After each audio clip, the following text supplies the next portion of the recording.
Assalomu alaykum, hurmatli kitobxonlar. Bugun dunyo daholar ruknidan joy olgan Stiv Jobsning kompyuterga jon bergan odam asari haqida bukteyor tayyorladi. Stiv Jobs kompyuterga jon bergan odam. Bu asar 2013-yilda nashr etilgan bo'lib, Stiv Jobsning hayoti va ijodi haqida ma'lumot beradi. Bu asarni amerikalik yozuvchi va jurnalist Isakson tomonidan yozilgan asar hisoblanadi. Asar Stiv Jobsning eng yaqin hamkori, o'zining texnologiya sanoatidagi ishlari va Apple kompaniyasi yaratilishi haqida va hayoti, oilasi, do'stlari haqida batafsil ma'lumot beradi. Stiv Jobsning nafaqat ishbilarmonlik muvaffaqiyatlari, balki uning shaxsiy hayoti, texnologiya sohasiga qo'shgan katta hissasi haqida Bu asar ma'lumot Stiv beradi. Jobsning nafaqat ishbilarmonlik muvaffaqiyatlarini, balki uning shaxsiy hayotini, oilasi va do'stlari bilan bo'lgan munosabatlarini, shuningdek, uning texnologiya sanoatiga qo'shgan beqiyos hissasini tushunishga yordam beradi. Kitob Apple kompaniyasining rivojlanishidagi asosiy voqealarni ham o'z ichiga oladi. Kitobda Stiv Jobsning faoliyatini, shaxsiy sifatlari, Apple, Pixar va Next kompaniyalaridagi muvaffaqiyatlarini, shuningdek, uning hayotidagi o'zgarishlarni yoritadi.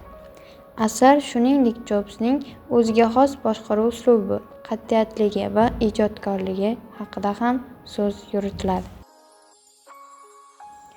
Stiv Jobs hayotlik davridayoq mashhurlikning eng yuqori cho'qqisini zabt etgan dunyoning noyob shaxslaridan biri hisoblanadi.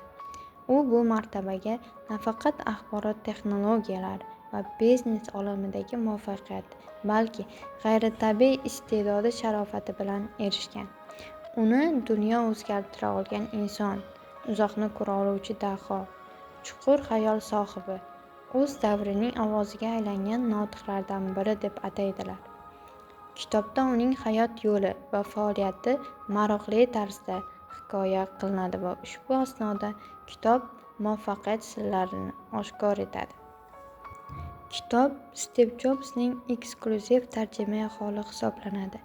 2 yil davomida Jobs bilan o'tkazilgan 40 dan ortiq intervyularda, shuningdek, 100 dan ortiq oila a'zolari, do'stlari, raqiblari, raqobatchilari va hamkasblari bilan bo'lgan suhbatlarga asoslanib, Isakson bir emas, 6 ta sohada shaxsiy kompyuterlar, animatsion filmlar, musiqa, telefonlar, planshetlar va raqamli nashriyot sohalarida inqilob qilgan daho tadbirkorning shaxsiyati va hayoti haqida hayratlanarli hikoya yozgan.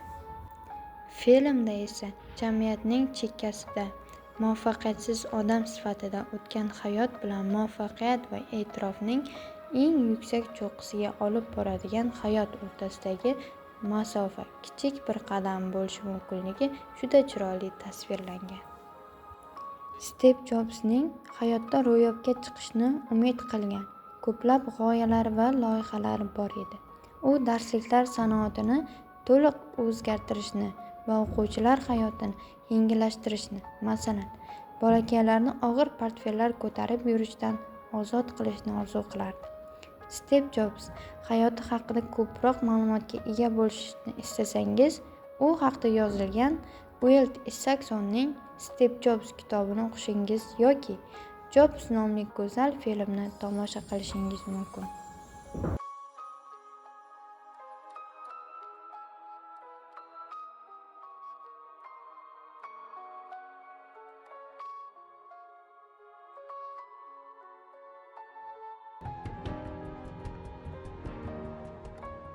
Telbalarga,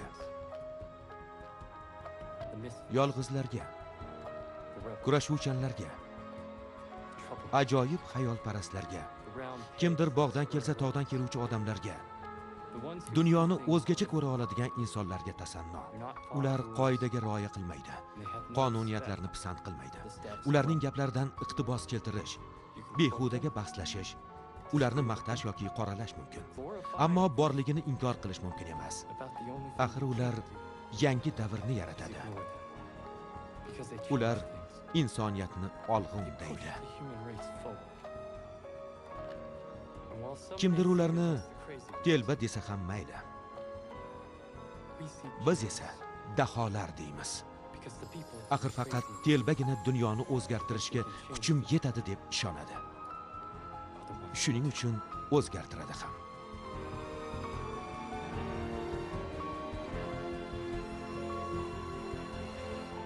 Xo'sh qalay.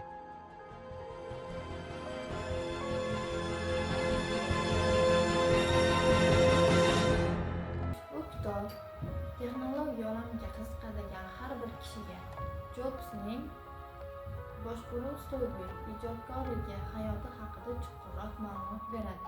Ushbu kitobni siz aziz foydalanuvchilarga ham o'qib ko'rishingizni tavsiya qilaman.